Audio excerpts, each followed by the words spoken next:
known to man, and he finds himself in an extremely deep hole, one which he has obviously dug himself, and from which there's no apparent exit. The indictment references. Good afternoon. We're coming on the air because just moments ago, embattled New York Congressman George Santos pleaded not guilty to multiple federal charges. You're looking live right now at the scrum outside the courthouse. Reporters and officers there surrounding the crowd. Santos emerging from that courthouse. Unclear if we're actually going to hear from him. I'll be listening in along with all of you at home. A short time ago, Santos pleading not guilty to those federal charges, including 5 counts of wire fraud for political contributions, 3 counts of unlawful monetary transactions, 1 count of theft of public money, 2 counts of wire fraud for unemployment benefits, and 2 counts of false statements on House disclosure reports. This was a 13-count federal indictment. You're not guilty, George. There's a mic stand back there by the park. We're trying to get to it. Your colleagues. Reporters are trying to get to him, obviously, as you can see this unfolding. Again, the indictment unsealed this morning. There you see George Santos facing multiple questions outside the courtroom after listening to the judge read the summary of the charges inside the courtroom. Magistrate Judge Ann Shields reading that summary. He then pleaded not guilty before the judge. When she asked him if he was aware of the charges and of his rights, he said, "Yes, ma'am." Go ahead, Tony, go ahead. It's believed he's been released on $500,000 bond at this point. Will you resign, George? You gonna admit the writing bad checks? Guys, there's steps coming up. Guys, be careful, guys. Again, not stopping to take questions, though you can hear many of the reporters, both local reporters and national reporters who have come to the New York area to report on this congressman who surrendered to authorities. He was arrested, processed in central Islip, New York. That's right outside New York City. He'd already been accused of lying about virtually every aspect of his life. His family, his education, his employment. Federal prosecutors say he spent thousands of dollars in campaign donations on personal expenses, including designer clothing and credit card payments. Also charged with illegally receiving unemployment benefits during the pandemic, even though he was employed at the time. Prosecutors also charging him with lying to the House on his financial disclosures. For months now, many New York Republicans have been calling for Santos to resign. House Speaker Kevin McCarthy has not done so. In fact, the Republican leader just today saying the charges are concerning, but he is not calling on Santos to step down. Bit of a surreal scene playing out as George Santos leaves the courthouse. Aaron Katursky, who has covered the case. Aaron, very hard to tell for us. What are you doing? Get out, get back. Today we're going to have the opportunity. There's no way to get to the podium. Today we're going to have the opportunity. Let's listen to Santos. There's no way. Jody, where's this podium? Let him go to the podium. Let's go to the podium. Make Look, if you guys don't behave, there's no way you're going to get information back to the people. So if you make way and act like, civilized people, I know you all are. I know a lot of you by first name. We talk all the time. Let's get to the podium, make some space, and then we'll address. Can you all agree? Make some space. There you go. Look at that. I'll address you guys, but let's get to the podium. Go. Come on, let's move over to the podium. Come on, everyone. Well, there you have it, a plea from George Santos that reporters allow him the space to at least make it to the podium so he can talk publicly for the first time since being arrested this morning by federal authorities. Again, multiple counts. He was read the summary of the charges by that magistrate judge. And as I mentioned earlier, he was asked, are you aware of your rights? Are you aware of what's included in this indictment? And the answer was yes, ma'am, in court. It was a total of 10 minutes. He has left the courtroom, no ankle bracelet or monitoring device.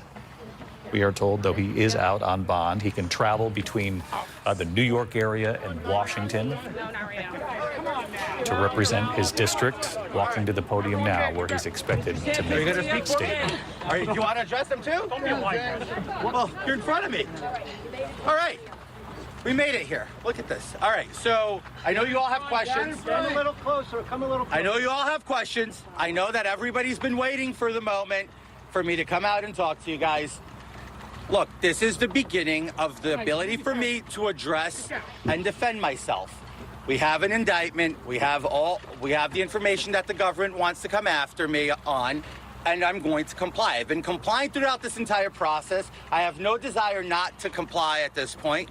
They've been gracious in there. Now I'm going to have to go and fight to defend myself. The reality is it's a witch hunt, because it makes no sense that in 4 months, 5 months, I'm indicted. You have Joe Biden's entire family receiving deposits from nine family members receiving money from foreign destinations into their bank accounts. It's been years of exposing. A lot of you here have reported on them, and yet no investigation is launched into them. I'm going to fight.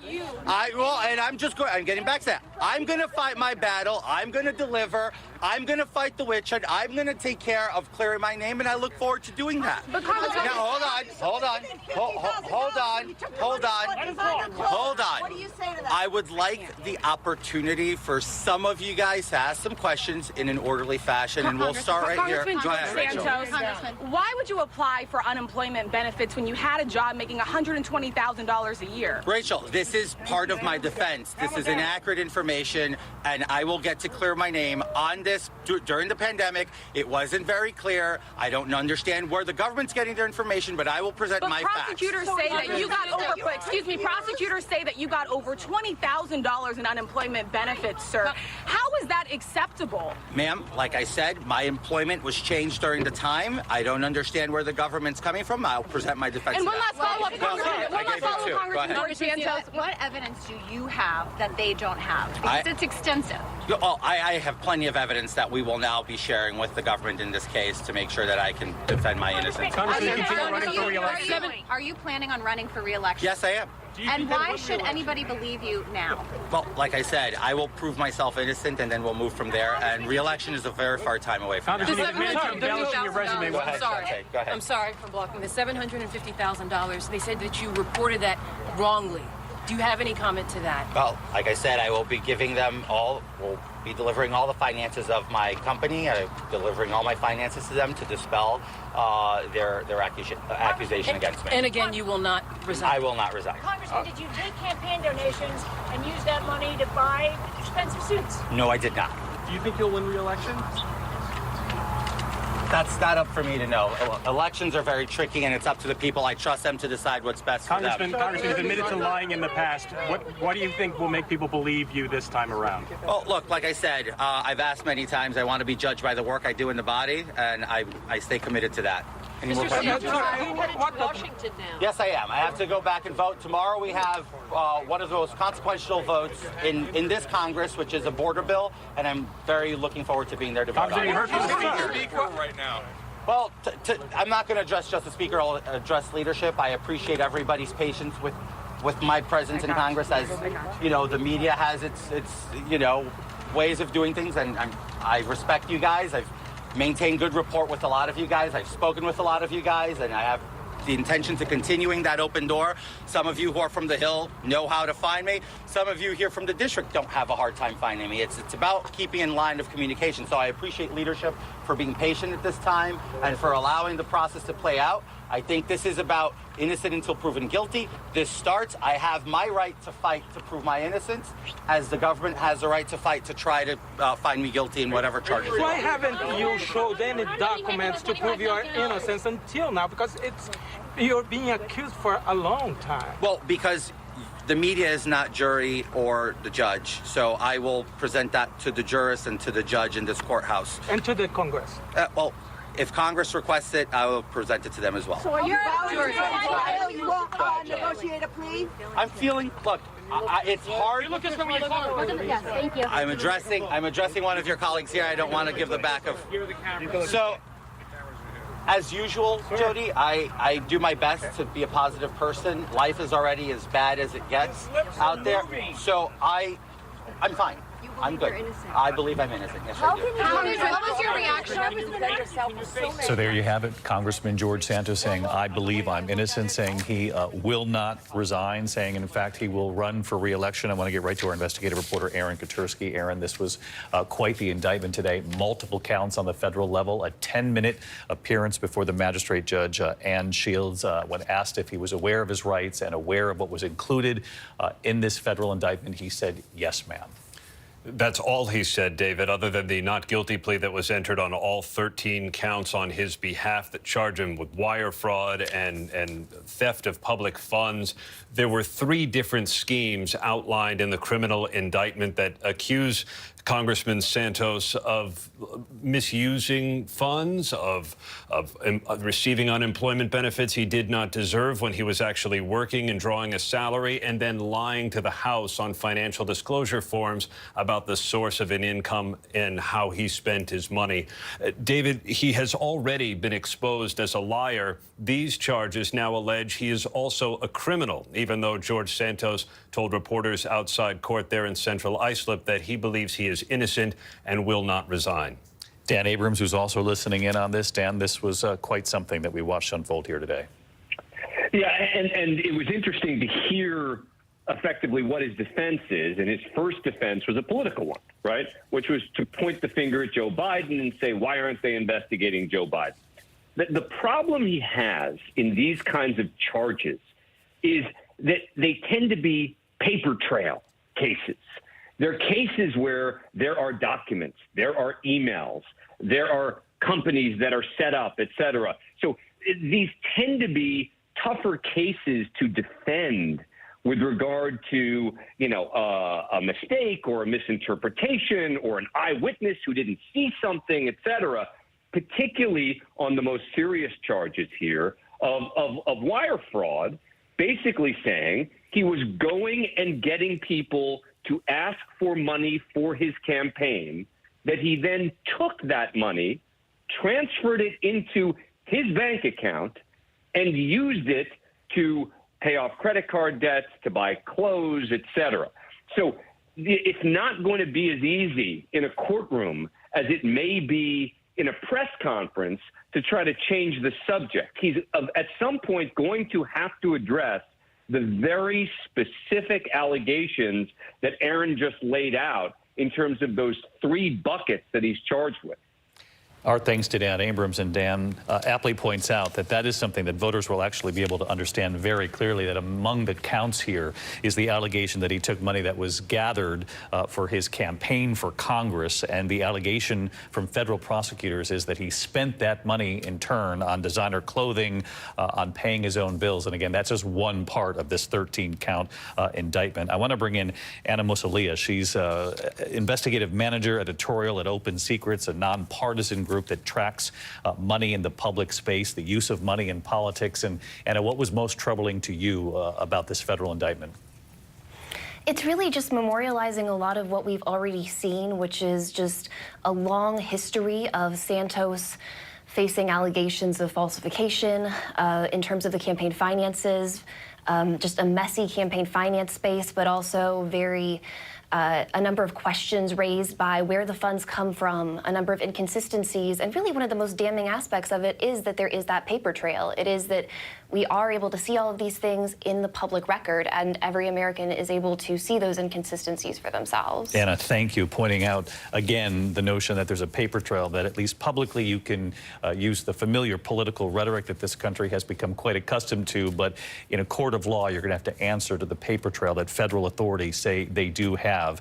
One of the reporters there asking questions about the paper trail, about some of the facts in this indictment, was our own Rachel Scott. Rachel, you were asking about another part of this multi-count indictment that alleges that George Santos actually received funds during the pandemic, even though he was employed. He said he'll present the evidence to refute that.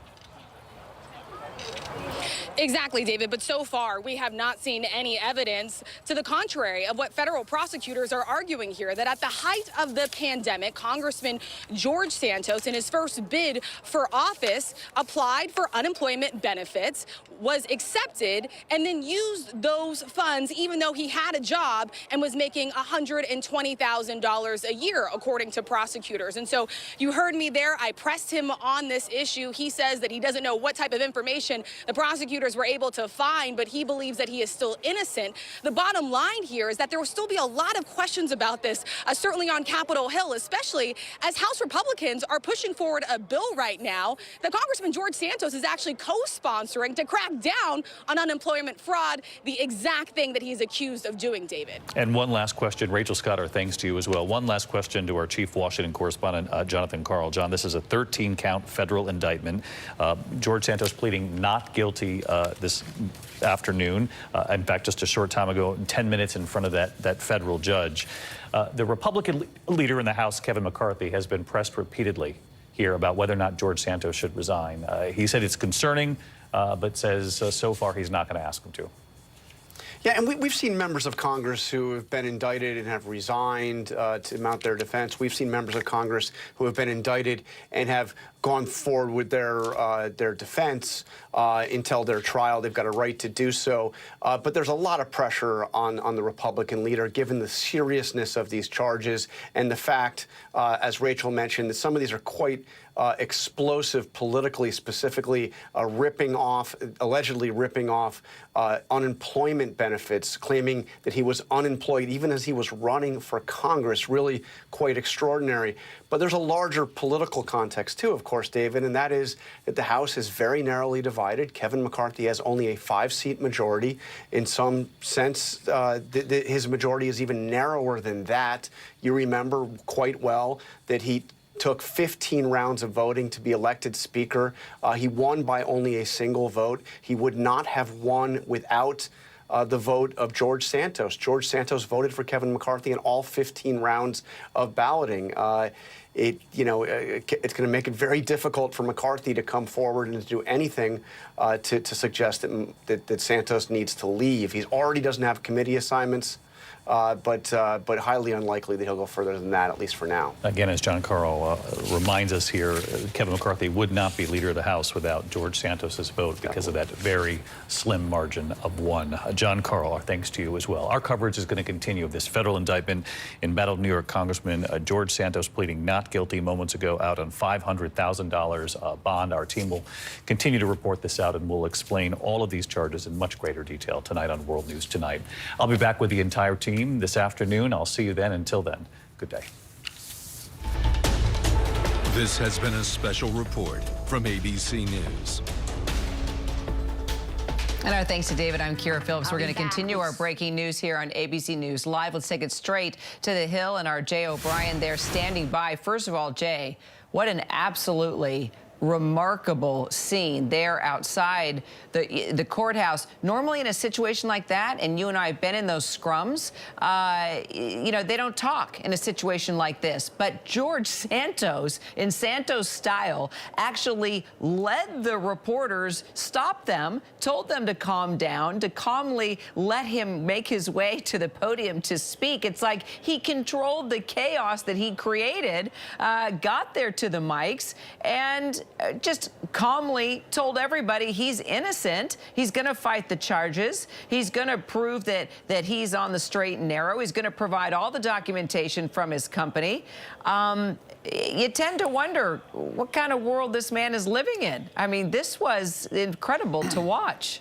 Well, the images you're seeing on your screen are what George Santos's reality has been here on Capitol Hill since he became a member of Congress, since January, if not before.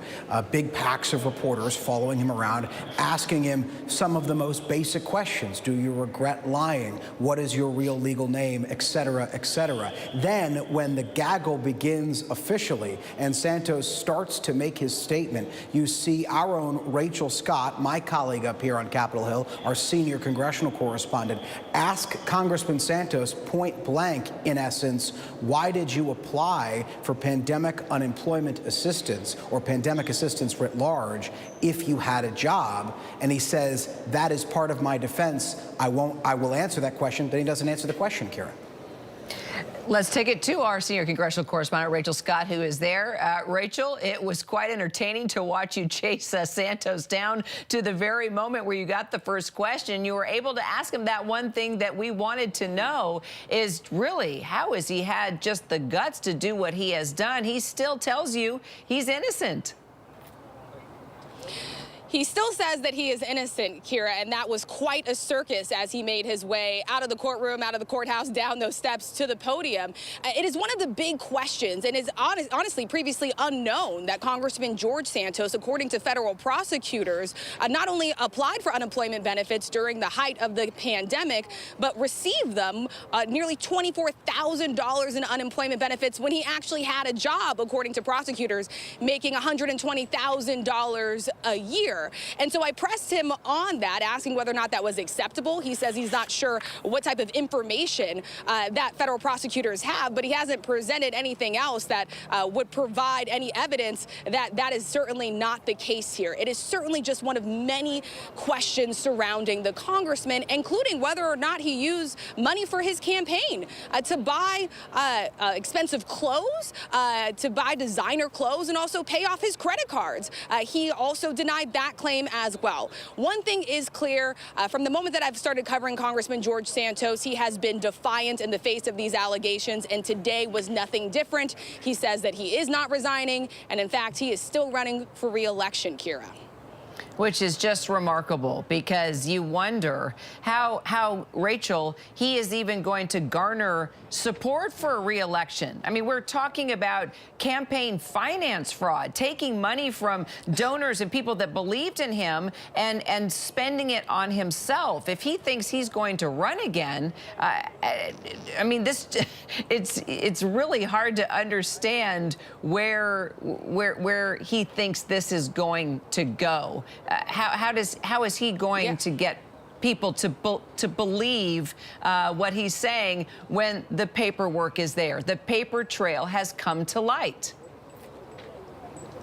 Exactly. Taking money from donors who believed in him, voters who supported him at the polls, and honestly, now his constituents, many of whom may have applied for those unemployment benefits during the pandemic. You and I have certainly done many stories on people that were able to apply for those benefits that actually didn't get them during the height of the pandemic. We're at a point now where Congressman George Santos is accused of fabricating literally almost every detail of his life. He said that he went to Baruch College. He didn't. He said he worked at Goldman Sachs and Citigroup. He did not. He said that his grandparents were survivors of the Holocaust, that his mother survived the 9/11 attack. That wasn't true as well.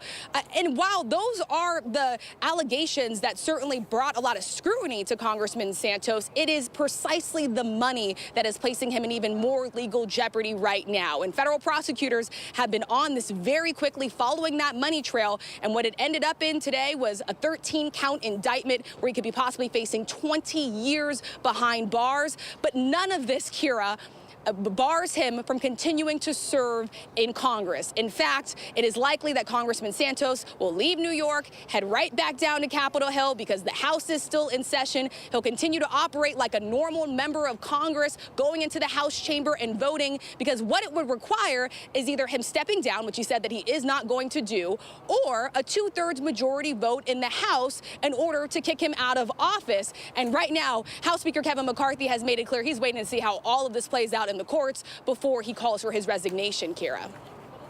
Incredible work today, Rachel. Let's take it to Chief Washington correspondent Jonathan Karl. He may not resign, but John Karl, he is under some serious pressure right now. He is, but Kira, look at the guy. I mean, did he look like somebody that was under pressure? I mean, the way he walked out of that courthouse and, you know, kind of traffic directed the press corps where to go and went up. I mean, he seems to be somebody who is utterly unconcerned. He tried to even be polite to the to the press that was running after him. It's a strange circumstance. He is under a lot of legal pressure. This is a very serious series of indictments. He is under a lot of political pressure, particularly from Republicans in the state of New York, many of whom have come out and roundly denounced him and called on him to resign. But to Rachel's point, the only thing that can force him out of Congress right now would be a vote of the House to expel him. I don't see that happening while he is indicted but not convicted. I think it is quite likely it would happen if he were to get convicted. These trials take some time. More likely, the scenario that removes Santos from Congress is the election, the upcoming election next year. I'm sure he'll face stiff competition in the Republican primary, and if he were to get by that, very stiff competition in the general election. But Santos may well, even under these extraordinary circumstances, be able to serve out the remainder of his term. John Carl, it's definitely going to be fascinating to watch. That is for sure.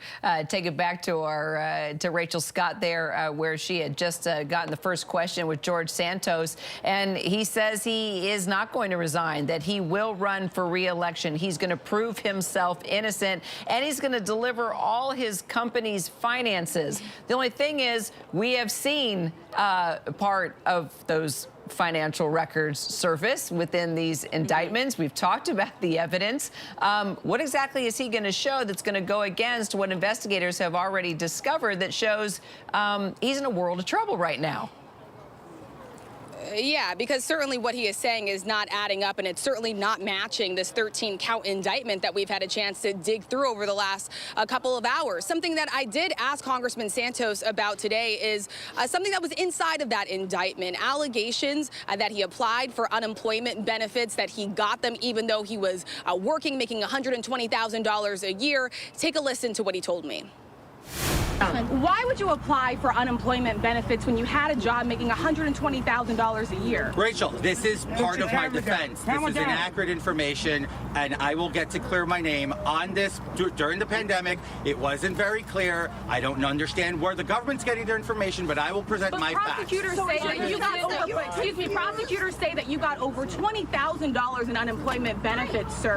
How is that acceptable? Ma'am, like I said, my employment was changed during the time. I don't understand where the government's coming from. I'll present my defense. And one last.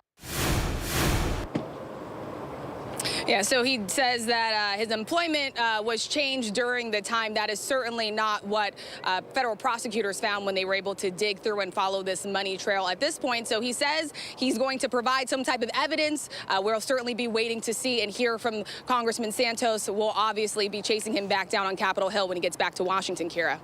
Oh, and we look forward to that, and we can count on you for that, Rachel. Thank you. Senior investigative correspondent Aaron Katursky. Now, you know, just talking about what Rachel had a chance to ask Santos about, in particular, about his unemployment, the amount of money that he was making. Aaron, if you look back at when he reported a very small salary in 2020, and then 2 years later in 2022, his assets blow up. I mean, he's saying he's going to show the paperwork. He's going to prove that he's innocent, but the paperwork's out there. The paperwork is indeed out there, and the government's been through it. And in fact, I was struck by something that Congressman Santos told Rachel when she asked him about the unemployment benefits. He said, I don't know where the government's getting its information. Well, the information is here in the indictment, and it says that Santos, in March of 2020, claimed that he was unemployed. And then for the next almost year, between June of 2020 and April 2021, every single week,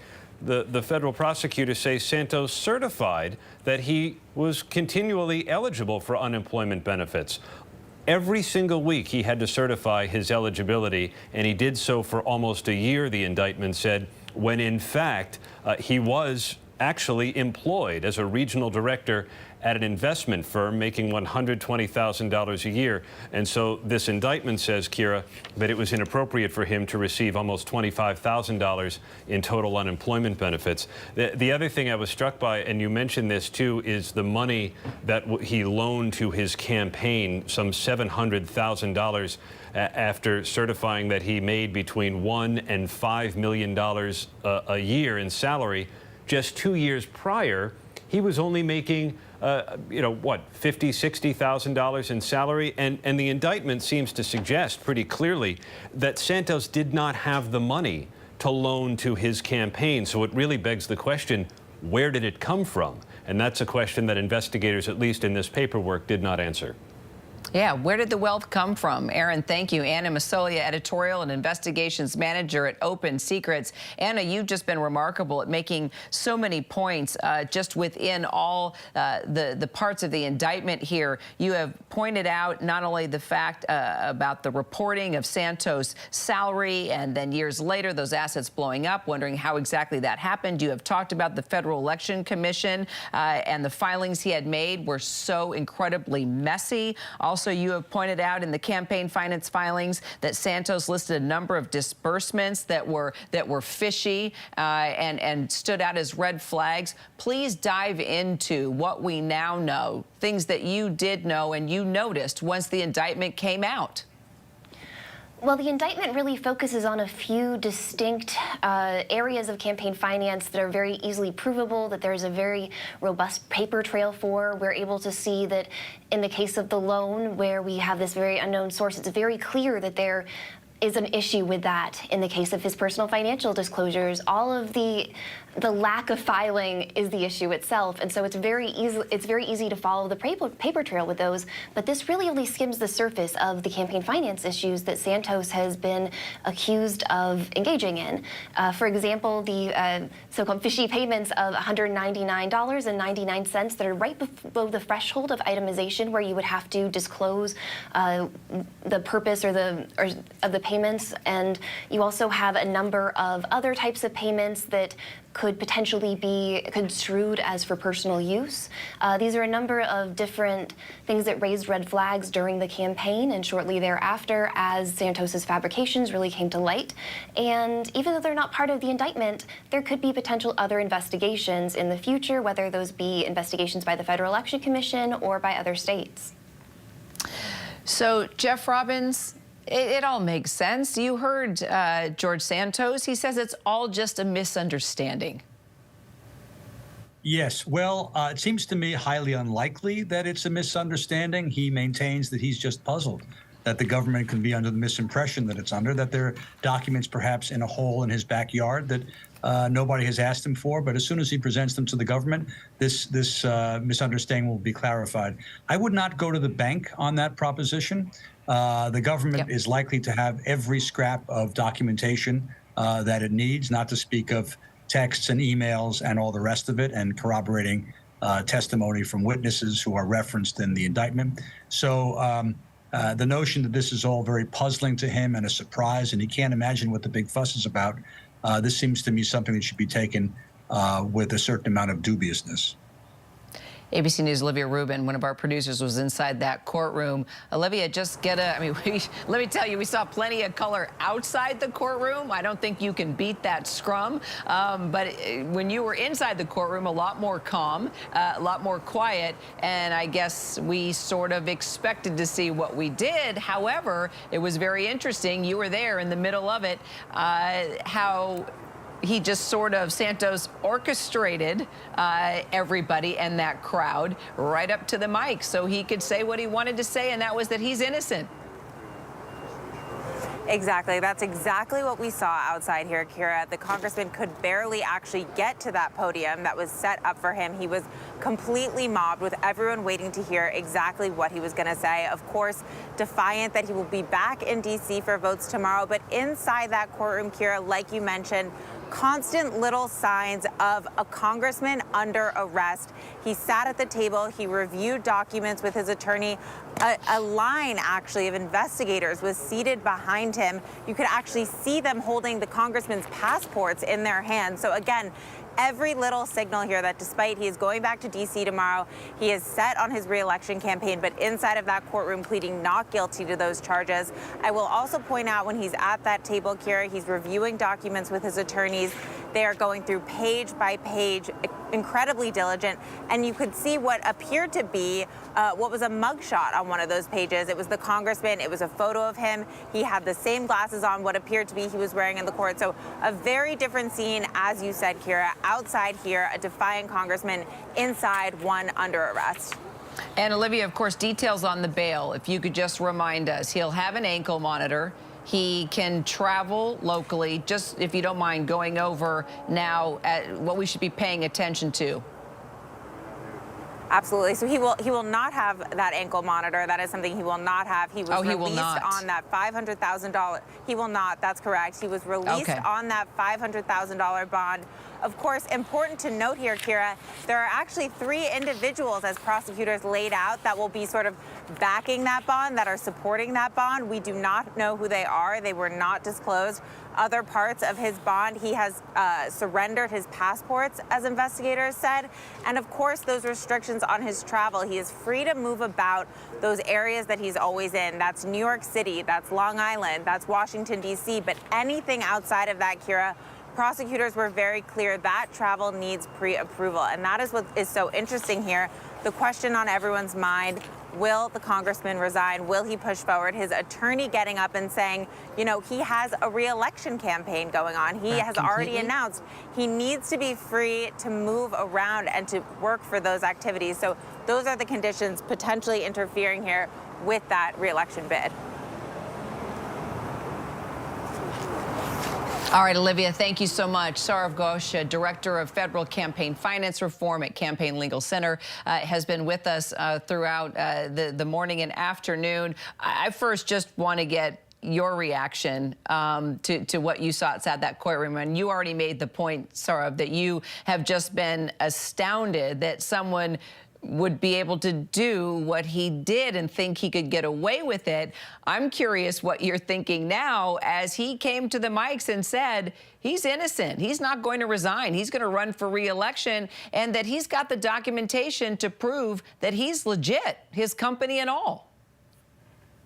Right. I mean, I think he's delusional. I think the kinds of charges that have been brought against him, as has been said, they are based on a paper trail, and this is a very detailed indictment with really shocking allegations of brazen criminality. So it perhaps is very on brand for George Santos to be defiant, and certainly it may play in a certain political angle to call the whole thing a witch hunt. But the difference here is that prosecutors have done their diligence, and they have put forth a very detailed complaint.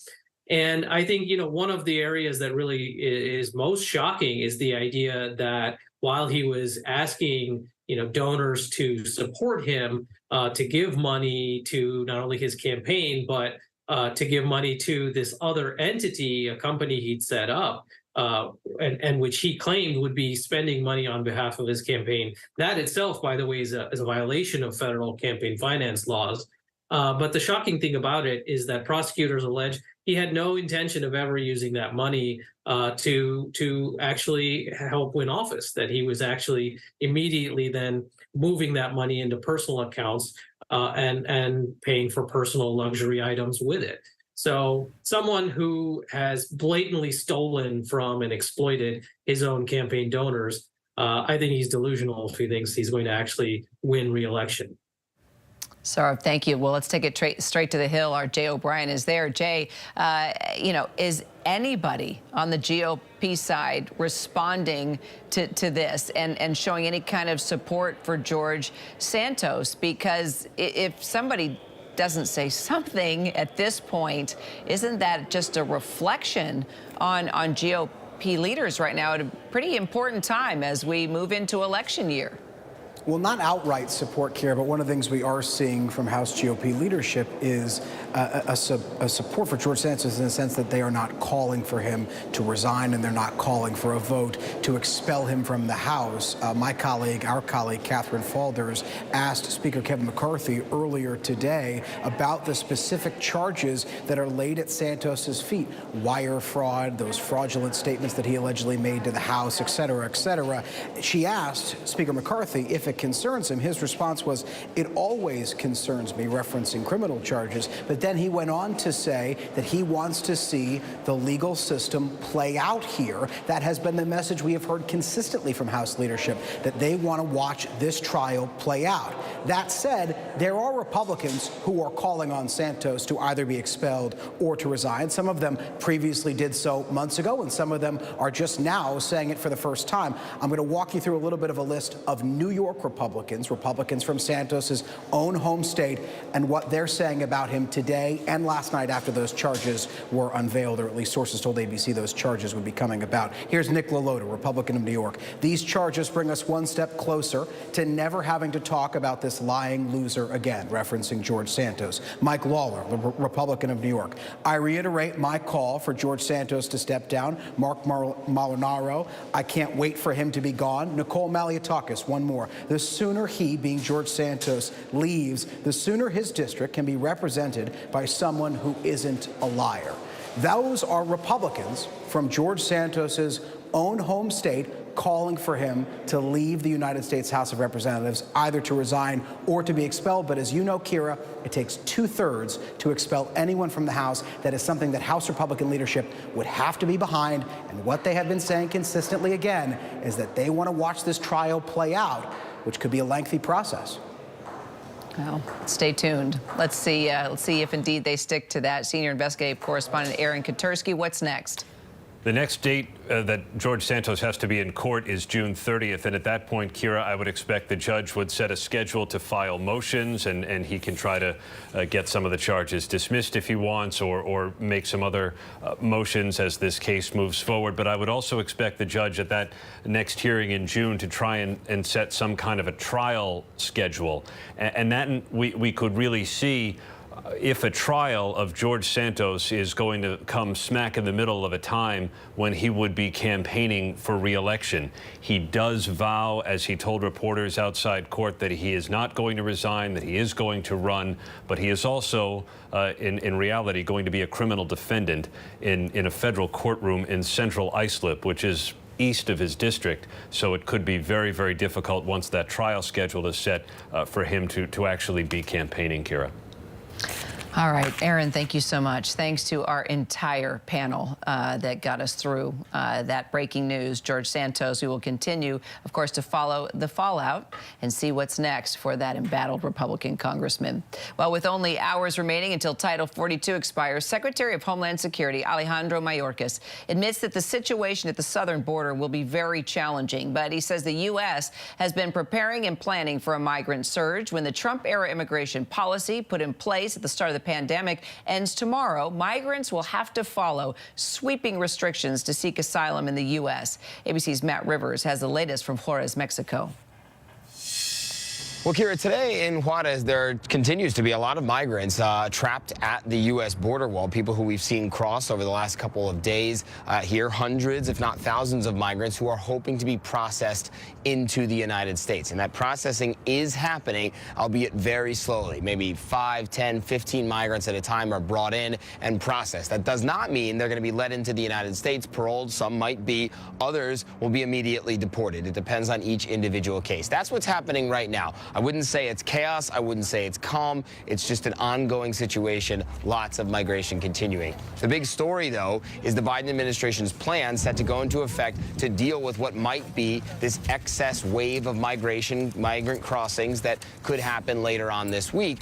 When it comes to what the Biden plan is, we're talking about flooding immigration officers to be able to conduct asylum interviews. We're talking about hundreds and hundreds of active duty U.S. troops being involved. We're talking about increasing deportation flights on a day-to-day basis. That has not assuaged critics from saying that they are not doing enough, but we did hear from Secretary Alejandro Mayorkas of the Department of Homeland Security today about this plan, about the differences between Title VIII, the pre-existing immigration authority prior to the pandemic, and Title 42. Let's hear what he had to say. Let me be clear. The lifting of the Title 42 public health order does not mean our border is open.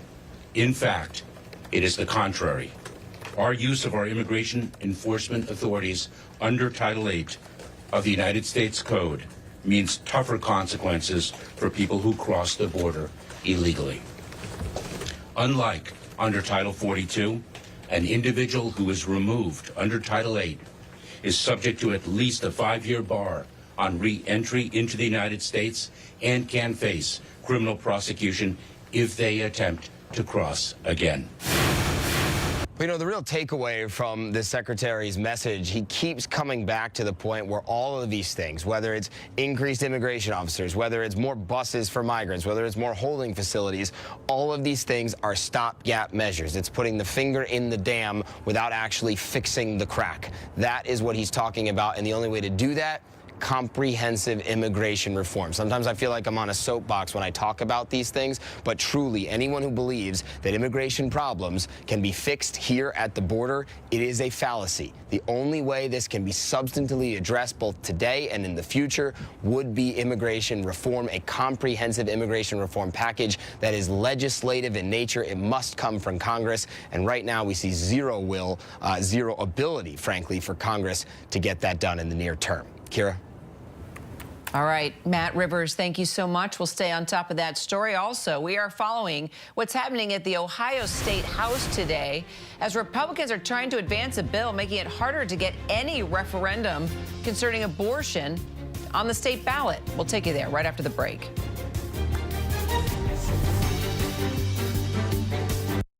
Whenever news breaks, The crush of family.